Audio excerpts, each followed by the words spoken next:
Okey, hai, Assalamualaikum warahmatullahi wabarakatuh dan salam sejahtera kepada semua pendengar setia FB Live Best Sirius Center. Hai semua, bersama saya lagi Amirul daripada Best Sirius Center Taipei.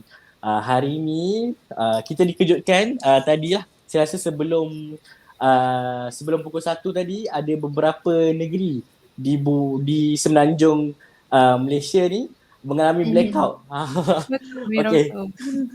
So hari ini saya bukanlah keseorangan, saya bersama dengan audiologis hebat yang mana juga senior saya semasa saya belajar dahulu, iaitu Cik Hanis daripada Best Sirat Center Alostar dan juga Cik Syamimi dari Best Sirat Center Kota Kinabalu. Hai Hanis, hai Hai Mimi. Mirul, hai Syamimi.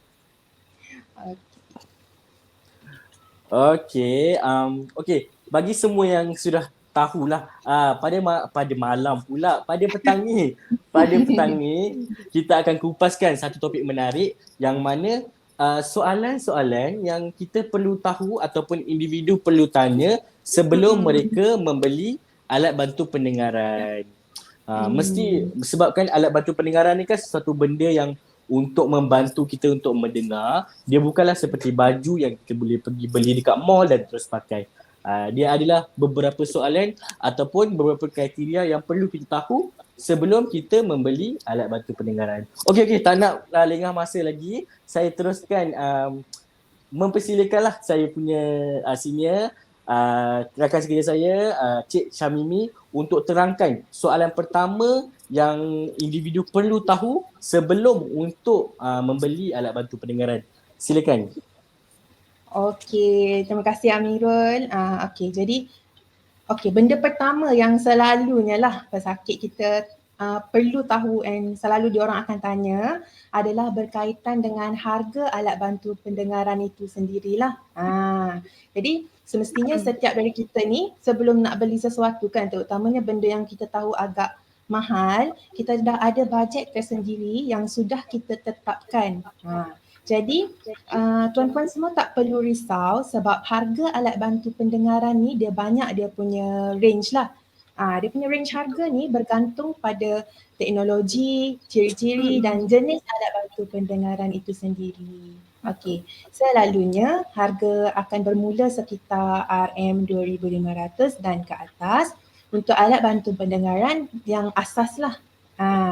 Jadi tuan-tuan boleh bertanya tentang anggaran harga alat bantu pendengaran yang tuan-puan inginkan ataupun boleh juga bagi tahu kita bajet tuan-puan dan minta kita suggestkanlah, kita cadangkan alat bantu pendengaran yang mana yang sesuai dengan tuan-puan dan masih berada dalam lingkungan bajet yang dah ditetapkan lah. Okey, tapi perlu untuk kita tahu setiap cadangan yang kita bagi ni bergantung pada jenis dan tahap pendengaran setiap individu. Sebabnya macam kita tahulah tak semua alat bantu pendengaran ni sesuai untuk semua orang. That's why kita akan buat ujian pendengaran dahulu dan akan mencadangkanlah beberapa alat bantu pendengaran yang kita kira sesuai dan akan memenuhi kriteria yang pesakit kita nak. Sebelum tuan-puan decide lah memutuskan mana alat bantu pendengaran yang masih dalam lingkungan bajet dan sesuai dengan masalah pendengaran tuan-tuan. Okey, jadi sekarang kita dah dapat alat bantu pendengaran yang sesuai dengan kita punya bajet. Tapi kalau contohlah kan, pesakit tu sendiri dia pernah ada sejarah penyakit tertentu, macam contoh dia pernah ada masalah telinga berair ke, sakit telinga ke, macam pernah ada jangkitan kuman dalam telinga ke. Apa yang perlu diorang tanyalah dengan kita sebagai audiologis sebelum diorang betul-betul decide alat yang macam mana, yang jenis macam mana yang diorang nak beli. Boleh kita minta Hanis kupaskanlah tentang soalan ni. Okey, terima kasih Cik Syamimi. Okey, selalunya patient datang ke klinik kan, dia selalu tanyalah, okey, telinga berair macam mana nak buat, betul tak? Ataupun gatal-gatal ke ataupun sakit telinga. Jadi apa yang sebenarnya pesakit ni perlu buat lah. Betul tak Amirul dengan Syamimi, pernah tak alami situasi ni?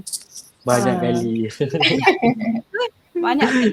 Okey, sebenarnya sebelum kita buat ujian pendengaran, kita sendiri audiologis akan tanyalah betul tak sejarah penyakit pasien tu sendirilah. Kita akan tanya sama ada pasien ni ada kita kata telinga ada beraya ke, kita kata telinga gatal ke apa ke. Okey, kalau untuk masalah ni selalunya lah kita akan suruh pasien ataupun pesakit ni pergi ke kita kata klinik yang ada ENT. Okey, klinik ENT untuk ambil ubat lah. Okey, nanti bila kita kata dah settle semua benda, baru kita akan minta pesakit ni untuk datang semula kepada center kita untuk buat prosedur alat bantu pendengaran lah. Okey. Okey, situasi yang kedua juga, kadang-kadang ada pesakit yang datang kan. Dia cakap, telinga saya ni berdesing saja, betul tak? Okey. Kita akan selalu tanya, berdesing ni bunyi macam mana, berpanjangan ataupun tidak, betul tak? Boleh lena atau tidak lah. Okey, bunyi berdesing ni sebenarnya kita panggil dia adalah tinnitus. Okey, tinnitus ni kita kata adalah salah satu simptom untuk masalah pendengaran. Okey, contohnya lah kan kita kata macam COVID-19 dulu, COVID-19. Okey, COVID-19 ni kita apa simptom kita? Kita ada demam, betul tak? Demam, betul, demam. Sakit tekak, betul. Tapi tak semua orang yang mengalami COVID-19 ni ada semua simptom macam ni. Okey, Betul. Betul juga. Kalau kita kata masalah pendengaran ni lah, ada orang yang akan mengalami tinnitus, ada orang yang tidak mengalami tinnitus. Betul. Alat bantu pendengaran kita ni, kita ada teknologi lah, kita panggil tinnitus masker. Dia ada dua situasi untuk kita kata untuk tinnitus ni. Yang pertama, bila kita dah buat ujian pendengaran, kita dah setting semua alat dah kan. Pasien dah pakai, pasien akan kata, oh tinnitus saya dah tak ada dah. Okey. Yang ni tak ada masalah. Okey, pasien memang happy, semua memang tak ada masalah lah. Okey, situasi yang kedua, okey setengah pasien bila dia ada tinnitus sebelum ni dan bila kita dah pakai alat bantu pendengaran kan, dia kata oh bunyi tinnitus ni masih ada. Okey, sebenarnya alat bantu pendengaran ni kita ada teknologi kita panggil tinnitus masker. Betul tak Amirul dengan Syamimi? Betul. Jadi untuk kita kata untuk yang kes ni kita akan on kita punya tinnitus masker lah untuk membantu pesakit yang ni.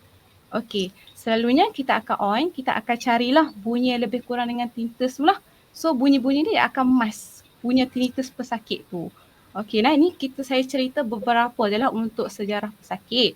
Sebenarnya banyak lagi, mungkin tak sempat lah untuk kita cover untuk semua benda lah petang ni.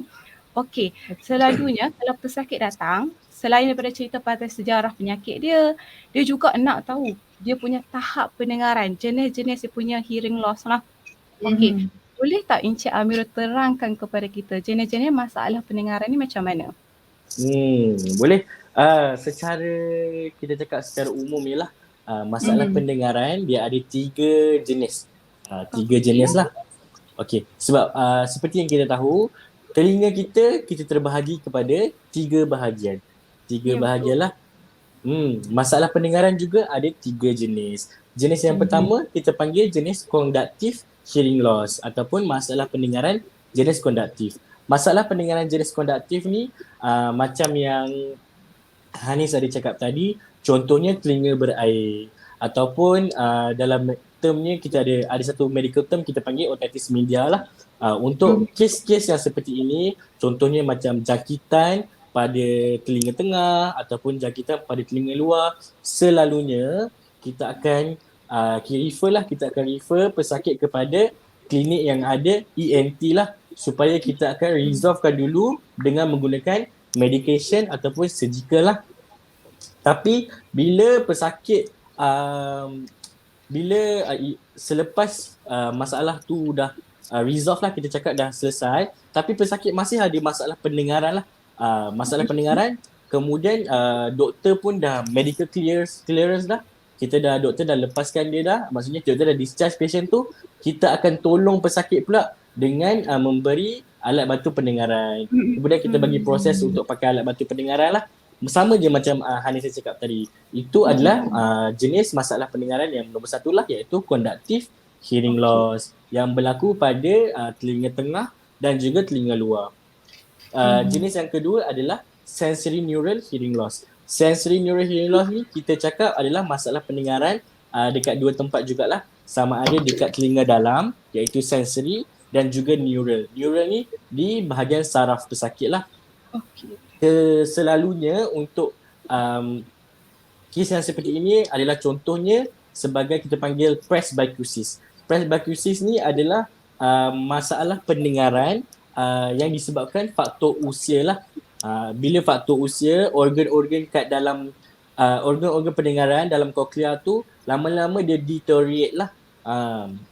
Disebabkan ini, selalunya audiologis ataupun pakar alat bantu pendengaran akan memberikan pesakit pakai alat pendengaran lah. Lagi cepat untuk pesakit itu pakai alat bantu pendengaran disebabkan masalah ini lagi bagus lah, supaya kita dapat tolong residual hearing yang mana residual hearing untuk mendengar lebih bagus dan juga untuk mengelakkan kemerosotan pendengaran tu lebih cepat lah. Dan nombor 3 adalah jenis masalah campuran ataupun kita panggil mixed hearing loss. Nama pun campuran kan, dia campur antara konduktif dan juga sensory neural. Contohnya seperti penyakit kolesetoma ataupun head trauma disebabkan oleh accident. Selalunya untuk kes mixed hearing loss ni pun kita akan rujuk kepada doktor dahulu untuk clearkan. Contohnya kalau dia accident tu ada darah ke, ada luka apa, kita clearkan bahagian itu dahulu. Kemudian kita pakaikan juga dia dengan alat bantu pendengaran untuk dia mendengar dengan lebih baik lah. Dari segi tahap pula, masalah pendengaran ada empat tahap lah. Yang pertama kita cakap tahap ringan, kedua kita cakap tahap sederhana, nombor 3 kita cakap tahap teruk, dan nombor 4 kita cakap sangat teruk. Okey.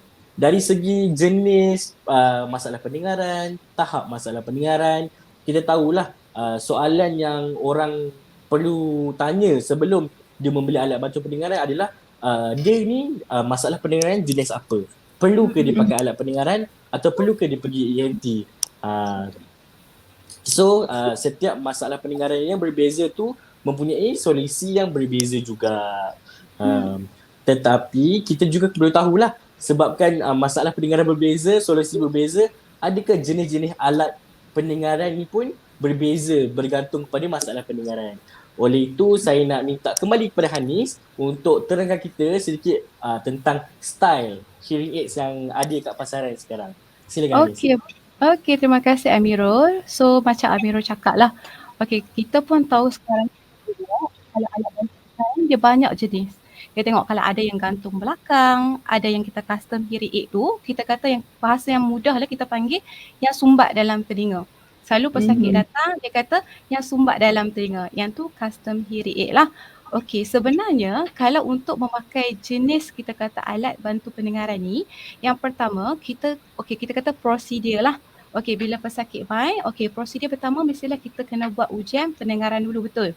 Okey, ujian pendengaran ni sebenarnya kita nak tengok tahap pendengaran, kita macam Amirul cakap, kita nak tengok pula jenis masalah pendengaran. Okey, kalau kita kata, saya bagi sinilah contohnya. Okey, kalau kita buat satu situasi ni, contohnya kita buat ujian pendengaran. Okey, dan kita lihat dia punya, kita kata result adalah keputusan dia. Okey, masalah dia masalah tahap yang sangat teruk. Sangat teruk ni kalau kita cakap macam ni memang pesakit memang tak dengar lah. Jadi kita perlu memang kalau kuatkan suara pun kadang-kadang belum tentu lagi dengar. Kadang-kadang memang betul kena menjerit. Menjerit. So barulah kita kata pesakit ini boleh dengar. Okey, kalau kita kata untuk tahap pendengaran macam ni, selalunya lah kita suggest untuk pesakit pakai jenis gantung belakang. Okey, gantung belakang dan kita buat acuan telinga lah yang masuk ke dalam. Okey, kalau untuk sebab apa? Untuk bahasa mudahnya kita nak bagi tahu kepada pasien lah, cara untuk kita terang kepada pasien. Kalau pasien pakai yang custom hearing aid, okey, yang sumbat dalam telinga, kemungkinan power tu tak cukup.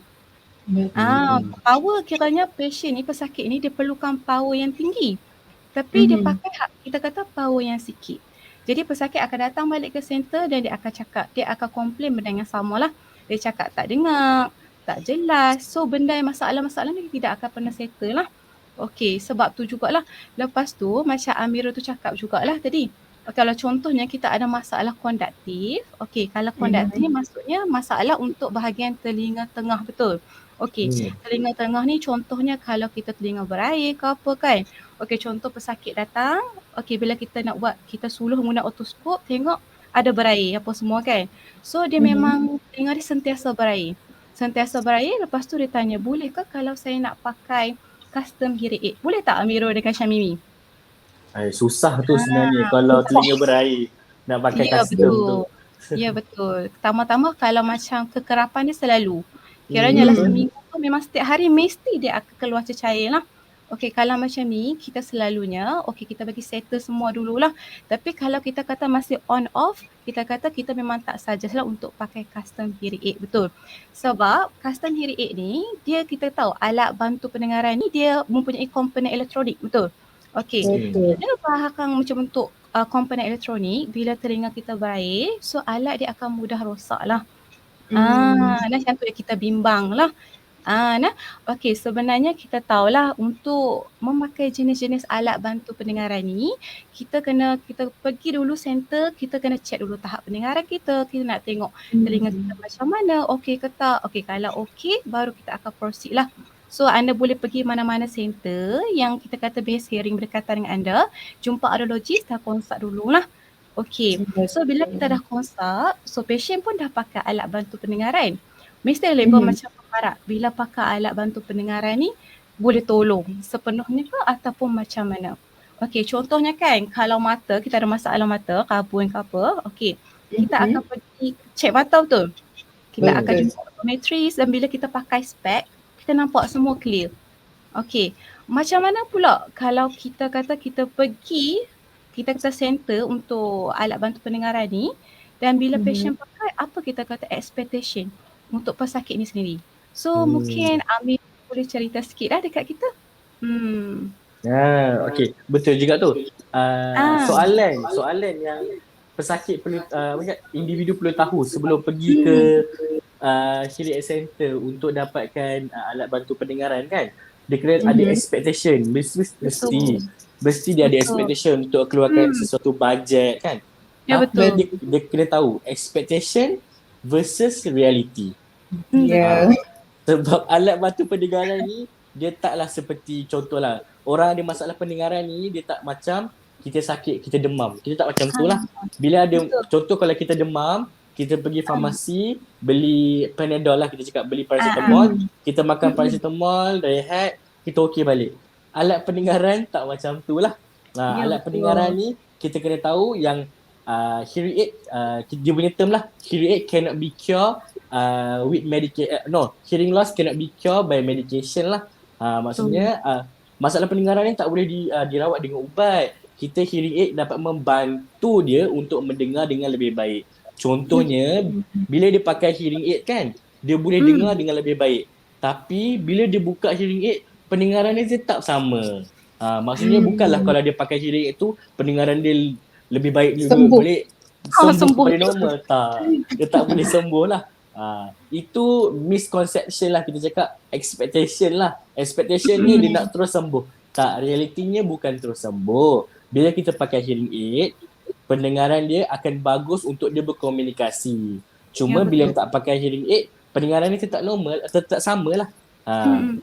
Dan nombor dua pula, hearing aids ni dia bukan macam telinga yang dicipta oleh Tuhan.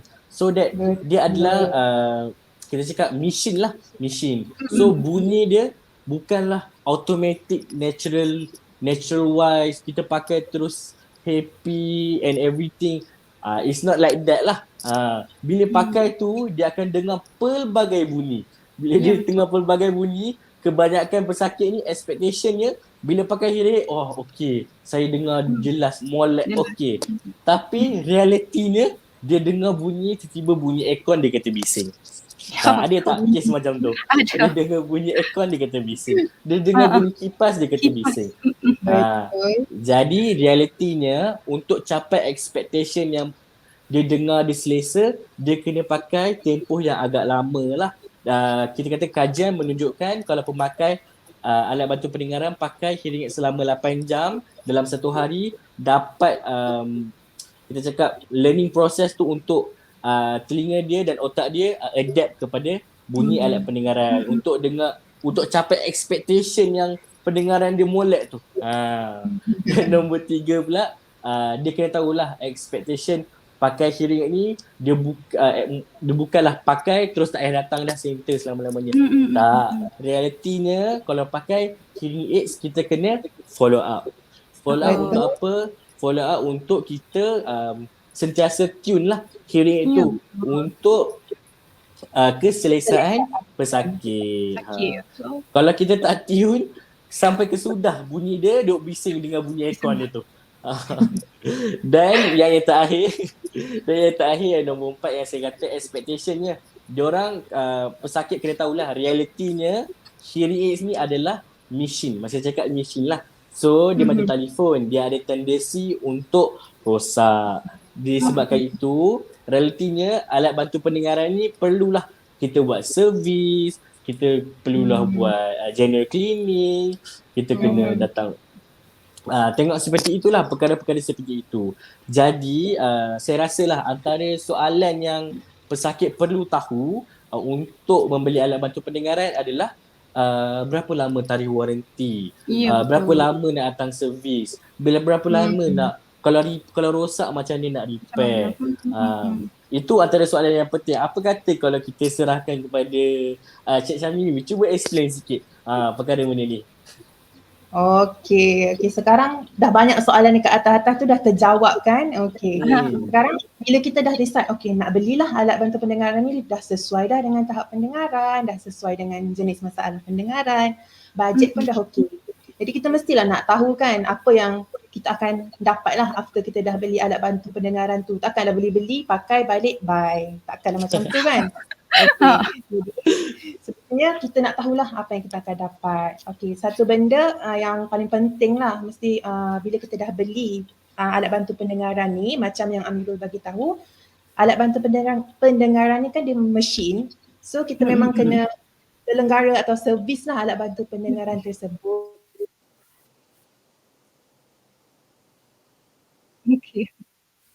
Dalam keadaannya.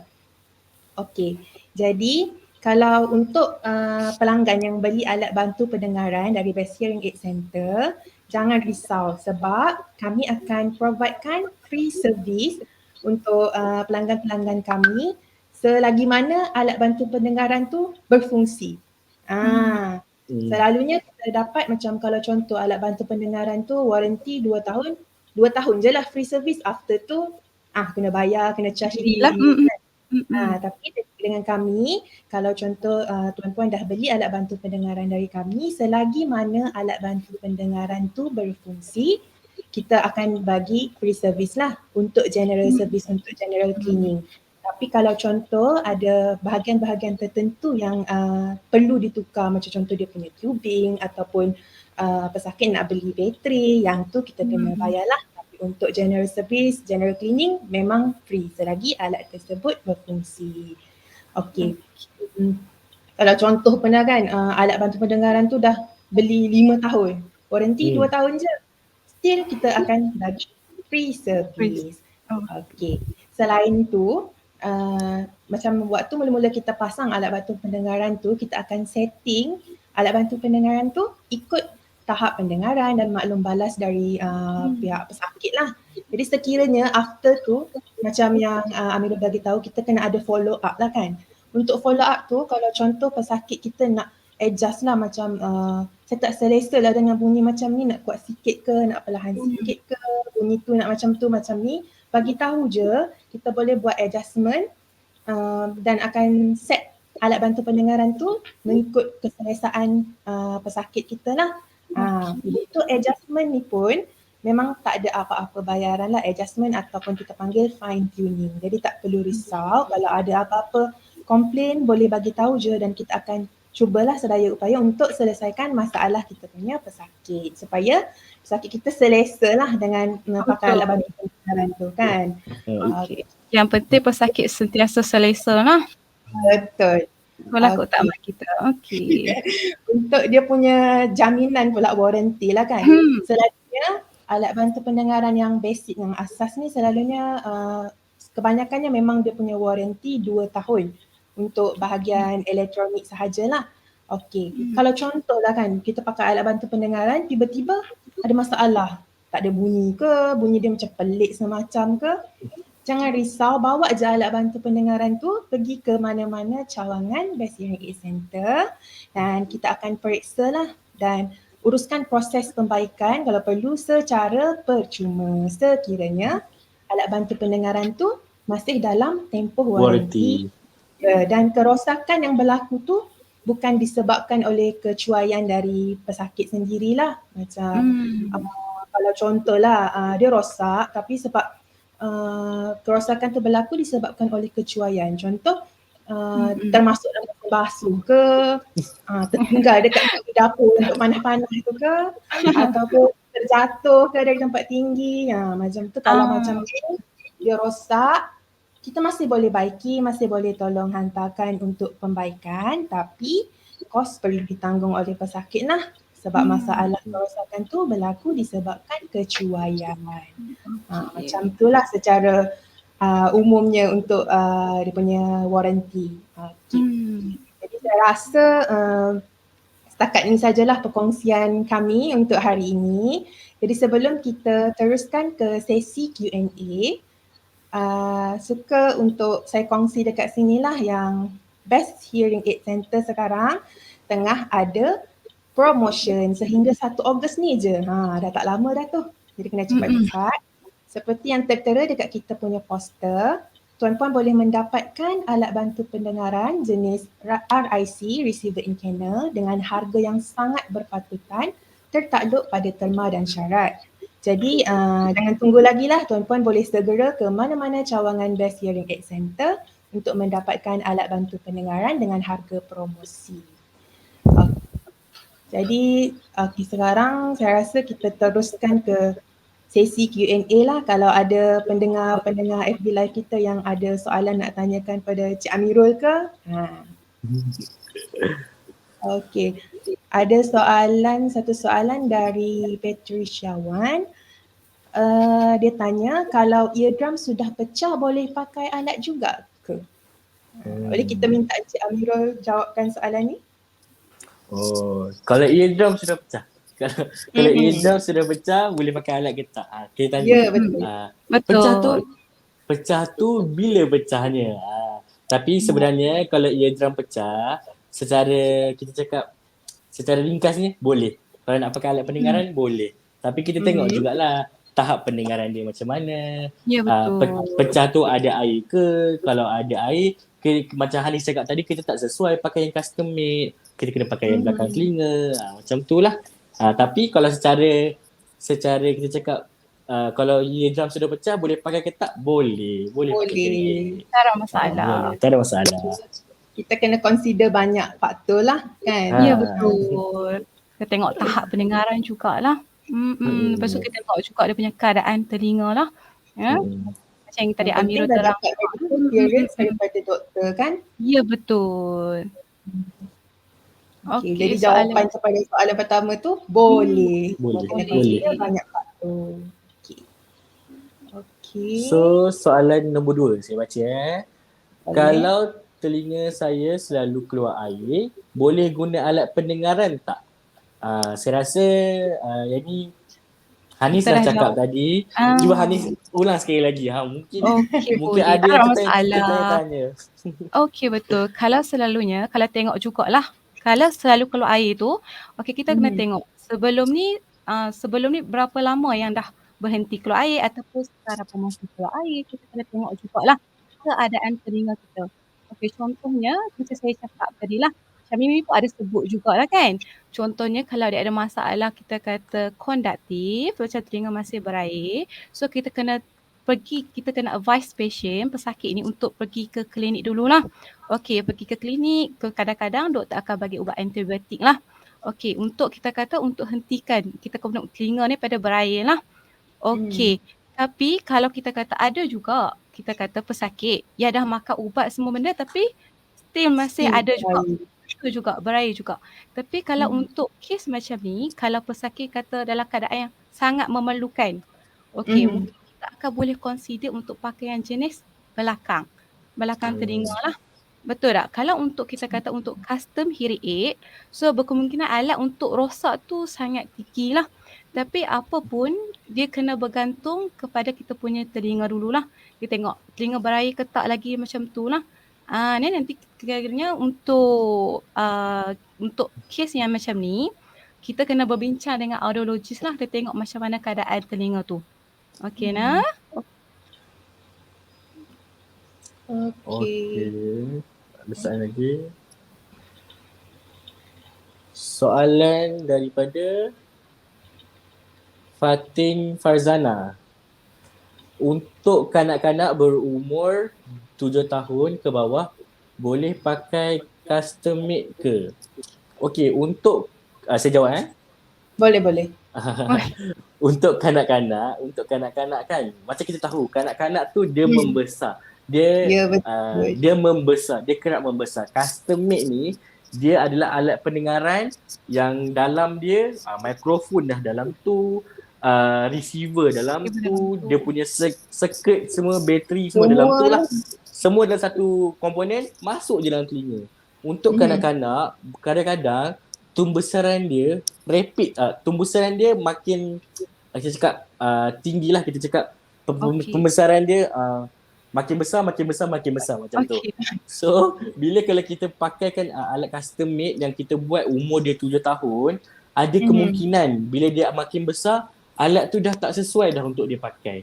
Maksudnya keadaan dia punya struktur telinga dia tak berapa nak sesuai untuk dia. Berubah.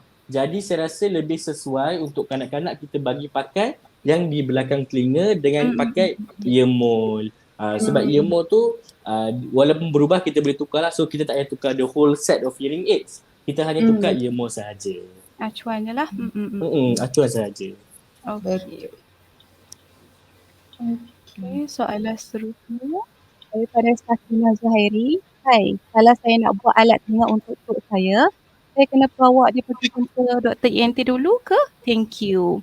Okey, mungkin Cik Syamimi boleh menjawab soalan Cik Sakina Zahiri. Okey, kalau untuk macam pesakit dewasa lah kan. Kalau contoh dia tak ada apa-apa masalah macam sakit telinga ke apa semua, macam kita panggil masalah pendengaran ni macam disebabkan faktor umur lah, macam Amirul terangkan tadi, presbycusis kan. Okey, disebabkan faktor umur, kita boleh je datang jumpa kita dulu, kita cek dulu tahap pendengaran dia ataupun jenis masalah pendengaran tu. Kalau kita tengok dia memang masalah sensorineural presbycusis dan pesakit tak ada apa-apa masalah telinga tengah ke, masalah telinga berair ke, telinga sakit ke, dan masalah pendengaran tu pun memang by time lah, dia dah lama, macam mula-mula rasa okey lagi, ada sikit-sikit je, lama-lama makin teruk baru nak jumpa, baru nak beli alat bantu pendengaran. Itu boleh je terus datang ke kita punya center untuk kita buat ujian pendengaran dululah. Okey, kalau contoh kita dapat tengok macam kita cek, kita suluh ke, kita buat ujian pendengaran tu, kita nampak ada macam faktor-faktor masalah telinga tengah ke apa, kita akan rujuk juga ke Dr. ENT. Jadi jangan risaulah, boleh je datang dekat kita dulu dan kita akan tengoklah macam mana keputusan dan kita akan decide untuk step seterusnya, sama ada boleh terus pakai alat pendengaran ataupun kita akan rujuk ke doktor pakar telinga lah kalau perlu. Macam tu. Dia mengikut keperluan lah kan? Betul, mengikut keperluan. Kita kena tengok dulu.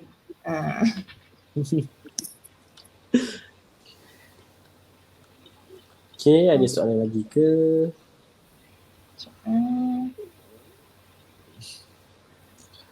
Ni daripada Suliana Amar Hadir. Terima kasih Hadir. Tengok live FB live pada petang ni. Terima kasih Hadir. Kalau ada apa-apa soalan boleh tanyakan di ruangan chat dekat bawah. Betul. Mungkin kalau kami tak sempat untuk jawab semasa session live, mungkin tim kita orang akan menjawablah soalan tu selepas ni. Okey, ada soalan daripada Priscilla, saya bacakan Berapa lama acuan telinga boleh digunakan? Sebab saya punya acuan telinga cepat betul warna kuning. Okey, mungkin Hanis atau Syamil boleh jawabkan kenapa dia punya acuan cepat betul tukar warna kuning. Okey, sebenarnya kalau kita tengok acuan telinga tu yang hak sumbat masuk dalam telinga lah. Okey, acuan Betul. telinga ni kita kena tengok keadaan telinga kita.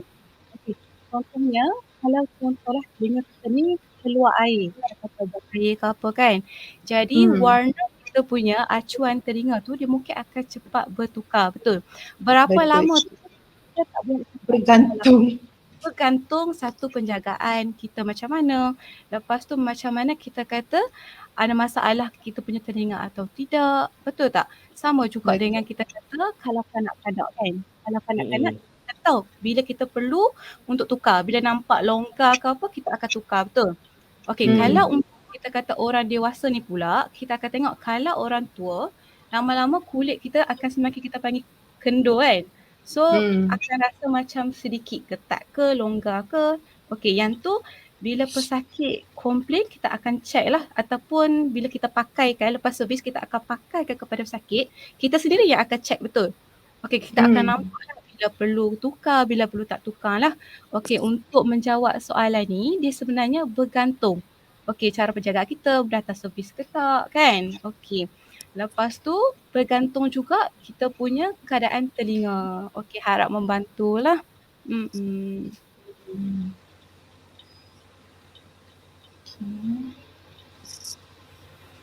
Okey, soalan seterusnya pada Farah Shazrila.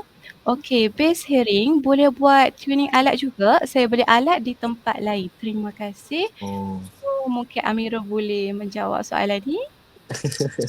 Okey, kepada Cik Farah Shazila, boleh, jawapan ni Hmm. boleh. Best hearing boleh buat fine tuning, tapi bergantung jugalah dengan brand apa alat yang Ya, Cik betul. pakai. Brand dan Sebab model apalah. brand dan model tu lah. Sebab sesetengah brand dan sesetengah model tu dia memerlukan software yang berbeza. Kalau Mm-mm. kita ada software yang untuk kita tune, kita boleh tolong fine tune Ya, kan. betul. Tak jadi masalah. Okay. Ada soalan lain ke? Kita tengok.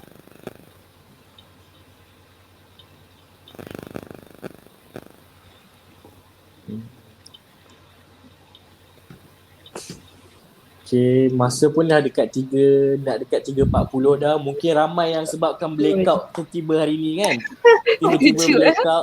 Tiba-tiba blackout terkejut kan. Mm-mm. So saya rasa itu saja. Hanis atau Syamimi ada nak cakap apa ke? Okey, buat masa sekarang tak ada. Cumanya kalau anda ataupun keluarga terdekat anda mempunyai masalah pendengaran, so anda boleh Google sahaja Base Hearing Center yang berdekatan dengan anda. So anda boleh book appointment untuk check telinga, untuk tengoklah untuk consultation apa-apa pun boleh lah. Tak ada masalah. Okey. Betul. Macam Mimi ada Sebab sekarang kita Best Hearing Center dah ada dekat saya kata hampir almost semua. Boleh hampir kata. semua ada. Semua negeri ada. So anda kat Perak, saya di Perak. Ada di Kedah, ada Hanis di Kedah. Atau di Sabah, ada Syamimi di Sabah. Sabah, okey. Dan kita punya ujian pendengaran, masa sekarang ni masih kita bagi percuma lah untuk buat Ya, ujian betul. pendengaran dan consultation. Jadi jangan risaulah macam kalau rasa ada masalah pendengaran atau macam kita tak pasti pun macam ada macam tak ada, boleh je datang check. Lepas tu kita boleh teruskanlah dengan apa-apa tindakan yang perlu kita buat. Kalau tak ada, alhamdulillah lah, okey lah kan. Kalau ada Betul. masalah pendengaran, kita boleh terus buat tindakan seterusnya. Okey. Betul. Betul kan? Okey. Jadi kalau tak ada apa-apa, itu saja daripada kami, daripada Best Hearing Center. Bye. Bye-bye.